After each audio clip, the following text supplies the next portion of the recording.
Iran जंग के बीच Trump को एक बड़ा झटका लगा है और इसके साथ ही स्विट्जरलैंड ने अमेरिकी सैन्य विमानों के लिए एयर स्पेस भी बंद कर दिया है। तो वहीं ट्रंप ने भी एक अपील की है। क्या है अपील, बताएंगे आपको इस पूरे वीडियो में। नमस्कार, न्यूज़ 18 का डिजिटल प्लेटफॉर्म आप देख रहे हैं और मैं हूं आपके साथ रितु सिंह। स्विट्जरलैंड ने कहा है कि अमेरिका, इजरायल और ईरान के बीच जंग के संबंध में हमारा तटस्थता कानून यानी कि न्यूट्रलिटी लॉ लागू होता है। स्विट्जरलैंड का ये कानून कहता है कि वो किसी भी दूसरे देश के बीच युद्ध में शामिल नहीं होगा।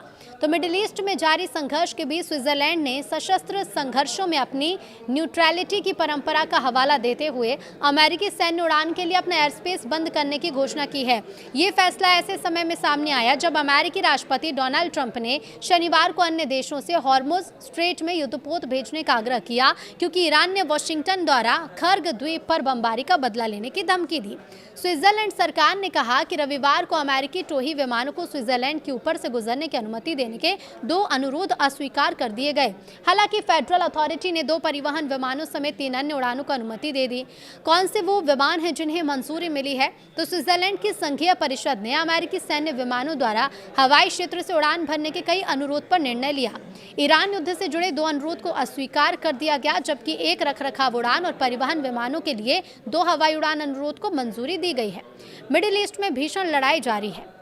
कहा यह गया है कि अमेरिका इजरायल गठबंधन और ईरान के बीच चल रहे युद्ध में डेढ़ की तटस्थता की परंपरा लागू होगी। 28 फरवरी से मिडिल ईस्ट में भीषण लड़ाई जारी है। अमेरिका, इजरायल और ईरान के बीच युद्ध चल रहा है और इन देशों के संबंध में स्विट्जरलैंड का न्यूट्रलिटी लॉ लागू होता है। अब इसी संदर्भ में अमेरिकी सैन्य और सरकारी विमान के लिए कई ओवरफ्लाइट अनुरोध प्रस्तुत भी किए गए हैं। ये सच है कि स्विट्जरलैंड का ये कानून कहता है कि वो किसी भी दूसरे देश के बीच युद्ध में शामिल नहीं होगा।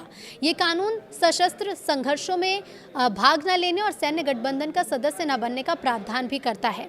अब ऐसे में अमेरिका ईरान युद्ध के तीसरे हफ्ते में प्रवेश करने के साथ ही दोनों पक्षों ने शांति वार्ता को भी नकार दिया है और लड़ाई जारी रखने की कसम खाई है। अमेरिकी राष्ट्रपति डोनाल्ड ट्रंप ने एक खर्ग आइलैंड पर हुए एक हमले के बाद ईरान को पूरी तरह से तबाह बताया। तो वहीं तेहरान ने जवाबी कार्रवाई की कसम खाते हुए अमेरिका को चेतावनी दी कि वो अपने उद्योग इस क्षेत्र से हटा लें। इधर अमेरिका द्वारा ईरान पर किए गए हमले के साथ शुरू हुए संघर्ष में अब तक 2000 से ज्यादा लोग मारे जा चुके हैं, जिसमें से ज्यादातर ईरान में हैं और इससे तेल आपूर्ति में अब तक की सबसे बड़ी बाधा भी बनी है, जिससे वैश्विक कीमतें बढ़ गई हैं। तो वहीं अमेरिकी राष्ट्रपति डोनाल्ड ट्रंप ने एक दावा भी किया है कि वो जल्द ही हॉर्मुज स्ट्रेट को आज़ाद कर लेंगे, जबकि अमेरिका और ईरान के बीच तनाव लगातार जारी है। ट्रंप ने ईरान पर सैन्य क्षमता खत्म करने का दावा करते हुए भी ड्रोन और मिसाइल से शिपिंग में बाधा की चेतावनी दी। उन्होंने वैश्विक देशों से जलमार्ग की सुरक्षा सुनिश्चित करने के लिए युद्धपोत भेजने का आग्रह किया। अमेरिका ईरानी ठिकानों को निशाना बनाना जारी रखेगा।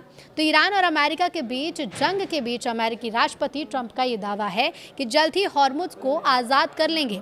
अमेरिकी राष्ट्रपति डोनाल्ड ट्रंप ने कहा है कि ईरान की हॉर्मुज स्ट्रेट को बंद करने की कोशिश से प्रभावित देशों से उम्मीद है कि वो अमेरिका के साथ वॉरशिप भेजेंगे, ताकि ये पक्का हो सके कि वाटरवे खुला और सेफ रहे। एक बयान में ट्रंप ने दावा किया कि यूएस ने ईरान की 100% मिलिट्री कैपेबिलिटी खत्म कर दी है, लेकिन चेतावनी दी है कि ईरान अभी भी ड्रोन माइंस या फिर कम दूरी की मिसाइल से शिपिंग में रुकावट डालने की कोशिश कर सकता है।